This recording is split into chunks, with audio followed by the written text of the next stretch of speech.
Hello, I'm Brian Scott Smith and this is the Talk New London. Coming up in this edition, Gwen Carr, the mother of Eric Garner killed by New York police 6 years ago, visits New London. She and other local leaders talk about the protests in the country and what needs to change. Plus details on her book entitled This Stops Today. The Talk New London July 10th, 2020 starts now.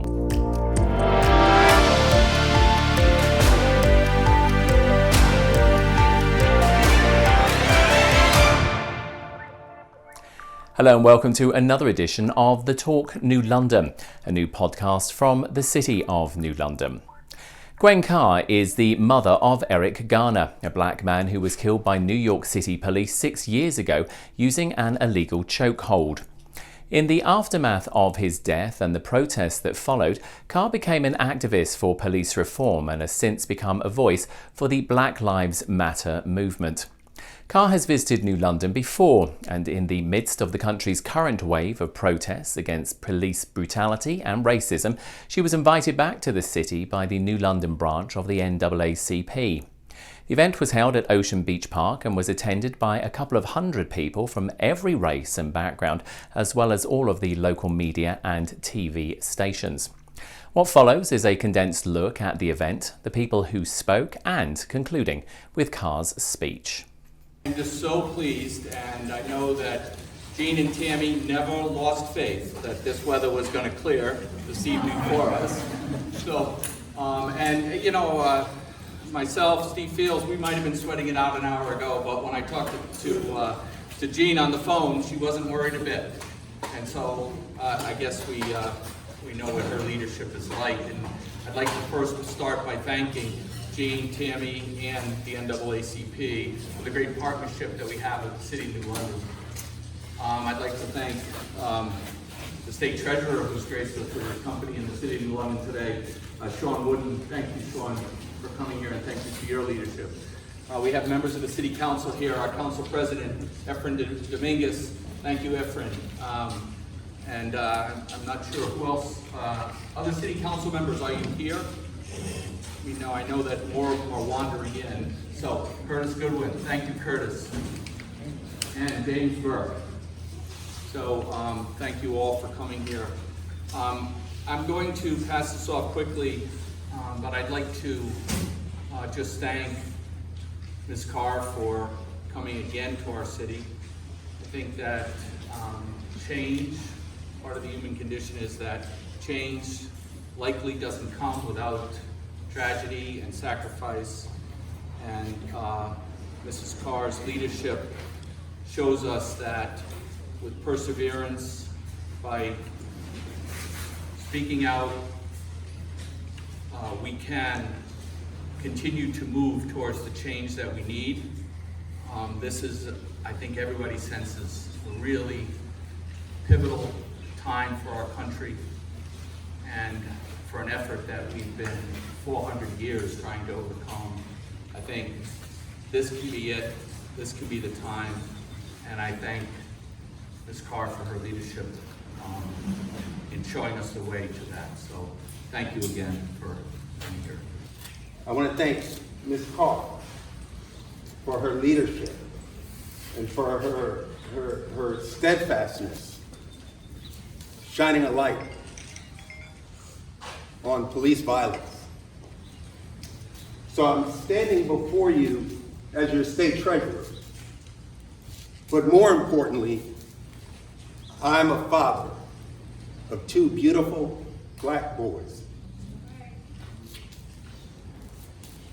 And I want to fight for, I want to work, I want to continue to build, to create an America where my sons can grow up and breathe, where your sons, your daughters can live freely and make the sky the limit. That's why we're here. This is what we're talking about. The tragic death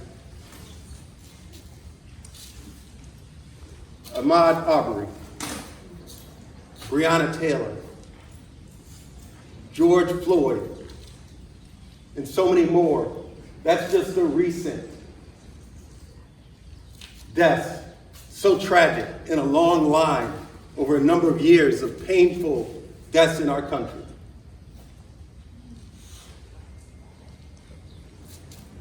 We are outraged. We are in pain. But we have to transform this outrage into opportunity and our pain into a sense of purpose. And that is why we are all here. I'm very honored to be here tonight. First of all, to be able to meet Mrs. Carr. You are more than welcome in our city. Matter of fact, I wanted to even say that. Make New London your second home. Because we appreciate everything that you have done. We understand. Maybe some of us can't relate to your loss. Because I have never lost a son, but I lost a cousin, a relative. But what for me is so important that even though you have lost and you have been in pain and the process of healing is still there, that you are standing up to fight for not only for your son, but for future sons that you will have everywhere in this world and in this city. So I appreciate you, man. Thank you so much for coming. Hey Black Child by Carter College. Hey Black Child, do you know who you are? Do you know who you really are? Do you know who you can be? If you want to be, if you try to be, what you can be. Hey Black Child, do you know you are strong? I mean really strong? Do you know you can do what you want to do? If you try to do what you can do. Hey Black Child, be what you can be, learn what you must learn, do what you can do, and tomorrow your nation will be what you want it to be. This has been hard. When I was listening to all the names that was called, that was killed, and we had to be mindful, they were murdered. And it was hard because I thought about how I raised my son to make sure if you stop by the police officer, put your hands up on the steering wheel, let them know that you're going for your license, let them know that, can you go in the glove compartment, making sure that you end with yes sir, no sir, making sure that you're respectful. But as I was telling them, and was brought up at a young age, knowing that it's very important to come home alive, I also walked in those steps and making sure that when I'm stopped that I follow those same steps, because I realize that they may not come back. But what I am so thankful for right now is the youth. So when I see a young lady coming up here and saying, look Black Child, one of my favorite little poems, but then I see the secretary of the NAACP Youth Council up here making sure that people know that they only got 3 minutes. But also just making sure that they're taking active role. It's important to let our children speak up, and when you see movements in the community, and I'm not saying moments, I'm saying movements. When you see movements in the community, it is done by our youth. But it's very important that we take the time to educate our youth on how to do things properly, safely, so they can come home. But the United States was built by African slaves on land stolen by way of indigenous genocide. The consequences of this simple truth pervades every system and facet of society. You cannot erase that history. No disassembled statue, contemporary textbook, or policing policy reform can erase my nation's history, or my own history. Sure, you can forget it, but I don't have that right, as it is ingrained in my DNA. Lately, I thought a lot about my identity and my purpose. I've been incredibly blessed and fortunate throughout my life. Everyone has setbacks or hurdles to overcome. I can dream, hope, and pray. But the sad reality is that too many of my Black and brown brothers and sisters are denied the opportunity to think or feel like this. I will not stand for this, for silence is compliance. In nearly every profession, there is relatively high level of accountability and transparency. This is especially true for politicians. If you don't like how I'm doing, you vote me out. I'm in most other professions, such as teachers. If you make one mistake or violate the public trust, you will lose your job. Why are police officers and law enforcement immune? How do we put an end, how do we end systemic racism, police brutality, and racial oppression in America with the boots on our neck? As Treasurer Wooden stated, this is our Emmett Till moment. Believing otherwise, willful blindness, or remaining silent represent complicity in the defense of racism. Yes, policing policy reforms are imperative. Yes, civilian review boards with subpoena powers are necessary. Yes, officers must be equipped with body cameras recording their interactions with the community. Yes, we must call upon our senators and congressional delegation to end qualified immunity for police officers, ban chokeholds, and abolish ICE. But it still does not fix the biggest problem of all.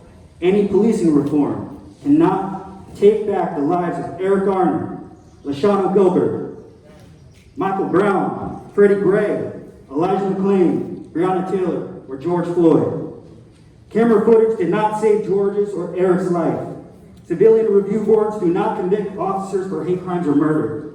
So while police departments need reform, we must dismantle and rebuild the very institutions and systems that protect these bad apples. Good evening, everyone. Good evening. As I look out in the crowd, I think it's amazing and a beautiful thing. We see members from all different communities, all different races. That's what's needed. Mrs. Carr, I can't even begin to imagine how it is to bury a child. No parent should ever have to bury their own child. Amen. And I would say, if she can continue to fight and forge forward, who are we not to be able to do the same? Yeah. As a black male, a human, and a law enforcement officer, I cannot express enough the deep feelings of disappointment, anger, and frustration with these incidents that go on. The actions and behavior of involved officers in these situations are egregious and inhumane. It's a reminder to individuals of color, something already known, but often tuned out, that these types of incidents were never hypotheticals for us as individuals, but that you or your loved one could really be a casualty of this. We hurt ourselves and our communities by forgetting to be human and having compassion in our hearts. It's also critical that the public hears from police departments when injustice occurs. We can't expect our community to trust us when things are good if we don't speak out when things are bad. Right.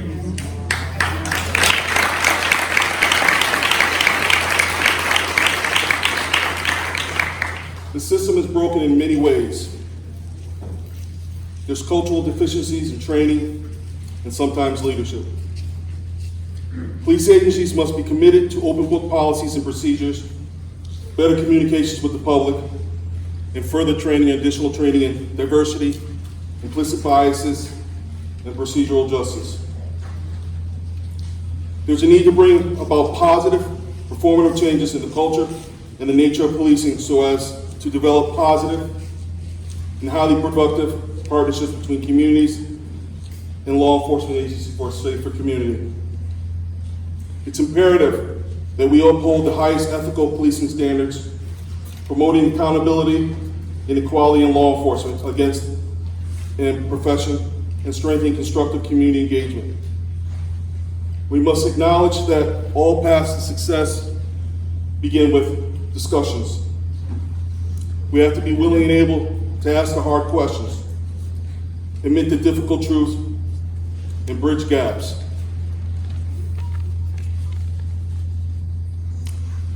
There has to be increased hiring and retention of officers of color. There must be a condemnation of racial profiling and police excessive use of force.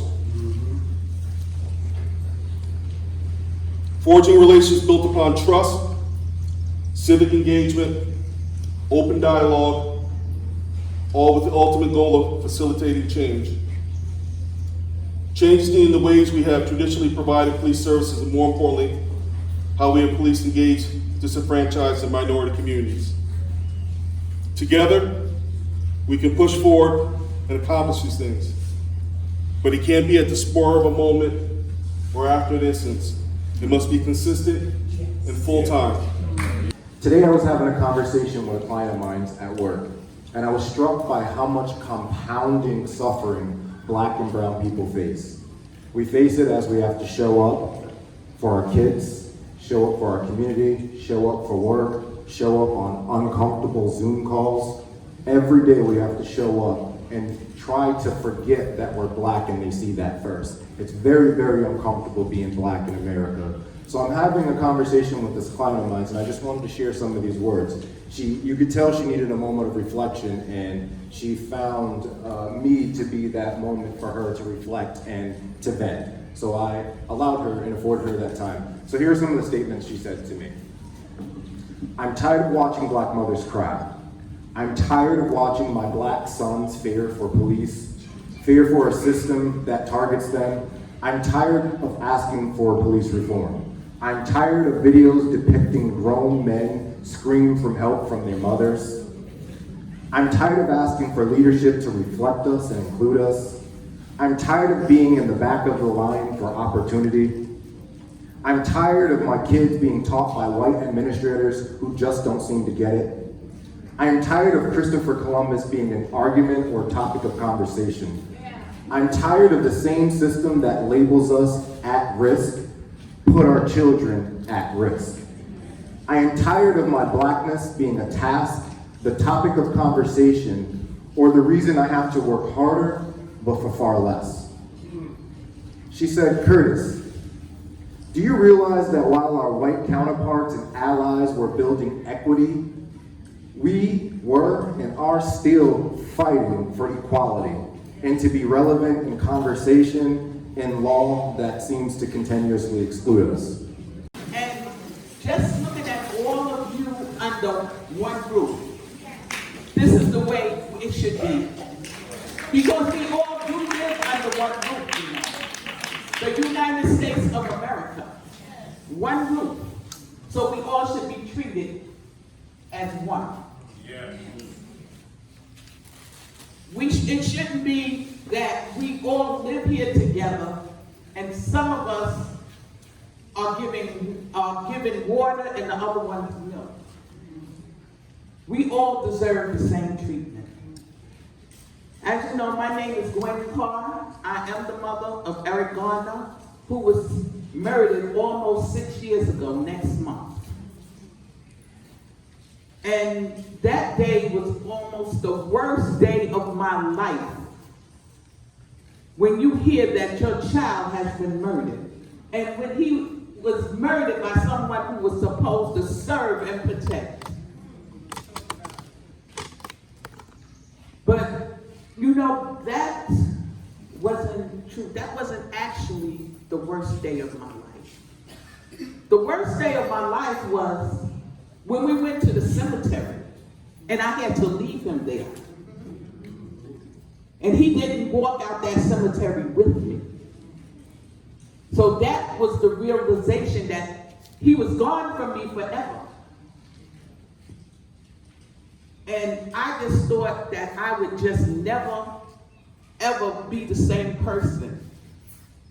But through my religion, through me leaning on the everlasting arm, who gave me my strength, who kept me standing, because without that, I could have lost my mind.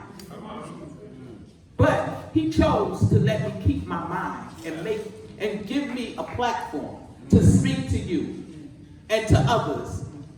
But you know, just looking at this mixed group, this warms my heart. Because there is hope and there is a God. Yeah. I tell many people, they think because of my age, I was brought up in segregation. I went to an all-black school, which is not true. I lived in Brooklyn, downtown Brooklyn now, where they call Park Slope. Everybody heard of Park Slope, you know, the elite. It wasn't so elite when I lived here.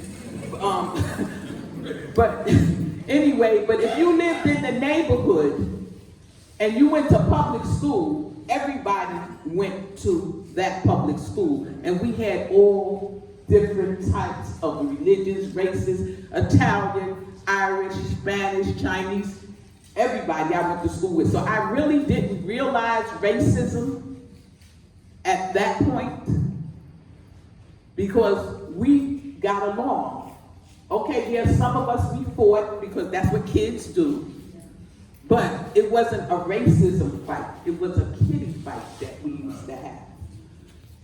But then to grow up and to listen to my parents, they grew up in racism. They're from the South, Georgia and North Carolina.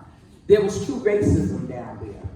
And they used to tell us about the racism, but one thing I can say about my parents, they never taught hate. They never told us to hate anyone. Because if they did, if they hated so much and they wanted us to hate, we wouldn't have been going to this interracial school. But I'm just so thankful. I'm thankful for my parents. I'm thankful for the way that they raised me. And so I think that is part of why I can fight this fight too.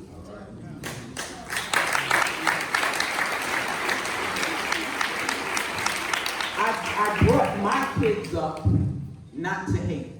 My son Eric, he thought everybody was his friend. I used to even have to tell him, Eric, everybody is not your friend. He see kids getting in fights in school, and he would bring them home and say, Mom, I brought him home to eat dinner with us because the kids were picking on him. And I mean, this was I remember this little boy, he was a white boy. He brought him home. He said, kids in the class is picking on him, and I stopped him, so, he's coming home to eat. He didn't even never ask me. He just bring him home, So, because this is the way that they were brought up, and this is the way that we need to bring our children up. We don't need to portray hate in our homes. It's enough hate out here. Yeah. We need to show them that there is love. We need to show them how to love each other. And the only way that we can show them is teach them, because no child is born a racist. It has to be taught. It's taught from the home, the school. It is not born in them. So we can work on this.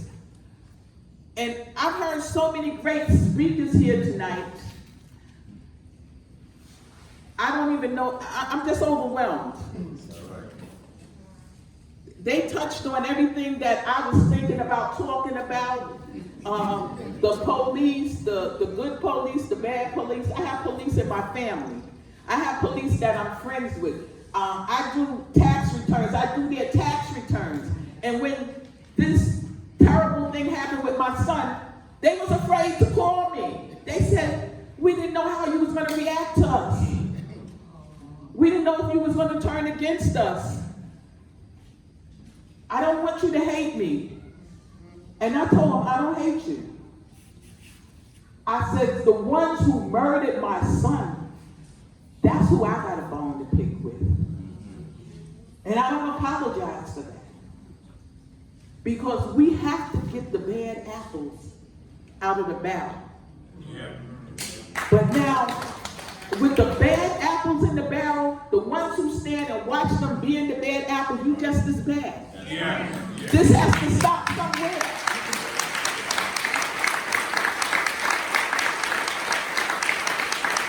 I don't want to feel walking down the street because of this police officer might profile me, and I don't know how I'm going to walk away from that stop. And this is how we have to teach our children. It is so sad that our black children, our black boys and girls, their mothers and fathers have to have the different conversation with them than our white brothers and sisters, the mothers of our black children or white children. They have to have different conversations. Yeah. This is not right. I know I was talking to a lady one time, and I was telling her about how I would tell my sons to conduct themselves if they ever stopped by the police. If you're in a traffic stop, just comply, because I want you to walk away from that stop. I don't want you to get hurt. I don't want you to get killed. This lady says, really? I never even thought about the police ever doing anything to me on a traffic stop or any of my children. Because when they stop me, the only thing, I'm just angry because I got caught speeding. Yeah. And I want them to just hurry up and give me the ticket and let me go. I said, that would be good if that's all we had to worry about. Yeah. No, we have to worry about the ticket.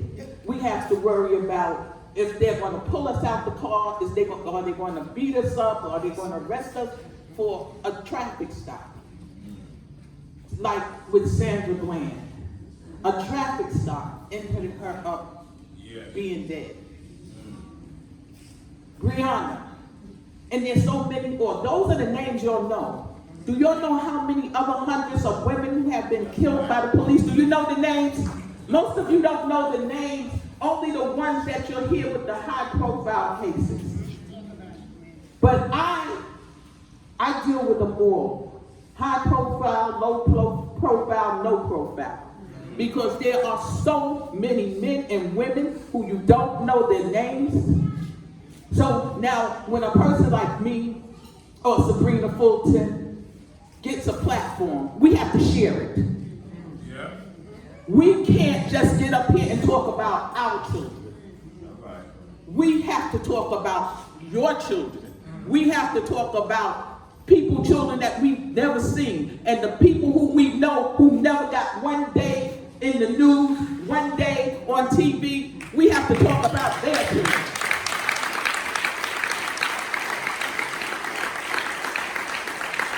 And we have to teach them. You have to say your child's name. That's the only way people are going to know. And you must tell your child's story. Because nobody can tell your child's story better than you can. You know him. You grew up with him. He laid under your heartbeat for 9 months. So you know him better than any. I don't care what the news, what the media says about your child. Because you know they love to assassinate them twice. Yeah. First they kill them in the street. And then they pull out their record and just see, look at what a bad person he was. But whenever you pulled out, was he doing that when you murdered him? Come on. And why don't they pull out the police record? Because most of these police who have killed these killers, and we never see those records. But they want to assassinate our child's character. Okay? So that's why in New York, we got the 50A law. So their record is going to come, it's going to float to the top. Anytime you kill one of our children, our unarmed innocent children, your record will be exposed quicker than our children's record will be exposed. That's one of our laws. We also got the status law here. When you kill our innocent children, we want to know the names, the race, the circumstance. Was he mentally ill? What was his age? We want to know it all. Why is this child dead? And then we got the special prosecutor, where we done raised the bar, where the police can't just say, I feared for my life when they killed your children. Come on. So all of these laws, aside from the Eric Garner anti-chokehold law, I do a lot behind the camera. Everything I do is not in front of the camera. Because I know there are lives out here to be saved. It's too late for my son and thousands of other mothers' sons. It's too late for them. But we have other children to save, and we have our unborn to save. And that's why I fight. And I will keep on fighting until we come together, until we get this thing under wraps. And even though there are laws, we know, I am so thankful that the governor, we have this as a state law. I'm trying to get it as a federal law. But we have to have something on the books. We have to have something to work with. And that's why I went to my legislators. Before my son was murdered, I didn't even know who my legislators were. I didn't know their function. I didn't know where they reside, where their office was. But bet I know it now. Okay? And anytime that there's a real problem, I'm up in Albany, that's my state capital. I'm up in Albany, forming relationships with my councilmen, with my assemblymen, with my senators. Because I don't believe in writing letters. I don't believe in making phone calls, because who knows where that goes. I want to look you straight in the eye, and I want to tell you what my demands are. And I want to ask you, what can you do for me? What can you bring to the table for me? How can you help me straighten out this mess? And the ones who ignore, I get a lot of good results by doing this, but then I get shunned by a lot of people, a lot of lawmakers. And then I just get a little arrogant with them. I let them know I help put you in this seat and I can take you out. So this is what we have to do. We have to do this. We gotta and then we gotta get the vote going. Don't anybody that's here in the sound of my voice forget to vote. And no matter who it is you vote for, as long as they don't have orange hair, just vote, okay? And those of you, you know, they restrict our votes so much.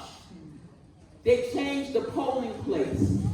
They lose the early voting, they lose the vote by mail, they lose it in the mail. So that's why I don't do any of that. I go straight to the polls. And then what you can do, there's a very good website. It's vote.org. VOTE.org. Very easy. That will tell you everything you need to know. Even if they change your polling place, it will tell you where it changed it to. It will tell you the hours that you can go for early voting. It will tell you the address of the regular day for voting. Because when I looked at mine, everything was different. So when I went to vote, I didn't do any early voting. I went on the day of the primary. And sure enough, they had changed it from the church I usually go to the library that's like 4 blocks over. But when I went there and asked if my name was there, oh yeah, your name is here. But now had I not looked at that website, I'd have been fishing around for where to go and vote. So please write that website down and spread it. Send it out. Especially you young people, y'all have social media, y'all can send that to thousands of people, hundreds of thousands of people. You know, but really, seriously, I'm just so thankful for the marches, the rallies. And I know we have had some looting, some burnings and stuff like that, but sometimes I don't condone looting, but when some of these protesters were burning down, when they burned down the precinct in Minnesota, I said that institution that represented hundreds of years of racism. So they were saying, tear down, build it back up again, because this one is not working. So I'm just, you know, like I said, I don't condone looting, but some things, it's like a child. They ask you for something, you know, they ask you, you don't give it, they throw a tantrum. And sometimes they think if they throw a tantrum, they get what they want. Isn't that true, mothers? A lot of times you have your child in the store and he wants that toy, you don't want to give it to him, you don't think he should have it. It costs too much, and he lays out on the floor and he starts kicking, and you know, you don't want to be embarrassed. So you buy it for him, you know. And same thing like a lot of the protesters, America don't want to be embarrassed. So they adhere to some of their demands. But having laws on the books is one thing. But holding the lawmakers' feet to the fire, that's another thing. This is when it really counts. Because you can have as many laws on the books as you want to. If the people are not standing accountable for their wrongdoings, it's no good. Like in my case, the chokehold policy was in the policy book for over 20 years. Nobody was adhering to it. And just two weeks ago, almost 3 weeks ago, when the chokehold law passed, 2 days later in Queens, a police officer used the chokehold. And one of the officers had the pattern, because they're going to hold the officers who's with them accountable also. He had to hey, let him up. But the DA in Queens, she arrested that officer for using the chokehold. So ladies and gentlemen, I mean, we got a long way to go, but it seems like it's working a little. It's starting to work. So we hope the whole country follows our lead, because we don't need any more. We don't need no more chokeholds. We don't need no more shooting in the backs. We don't need no more killings of our children. So I just want to say, last but not least, we need everybody to do something. It's good that we rally. It's good that we protest. But what comes after the protest? Protesting is not going to get laws changed. I say after demonstration comes legislation. And after legislation comes reconciliation. So now, I just need all of you all to go and find, if you don't know who your politicians are, please find out. Find out what their functions are. Find out what they can do for you. Find out what they are bringing to the table for you, and try to be at the table, or have someone that looks like you at the table. Because I say, if we are not at the table, we're on the menu. Thank you.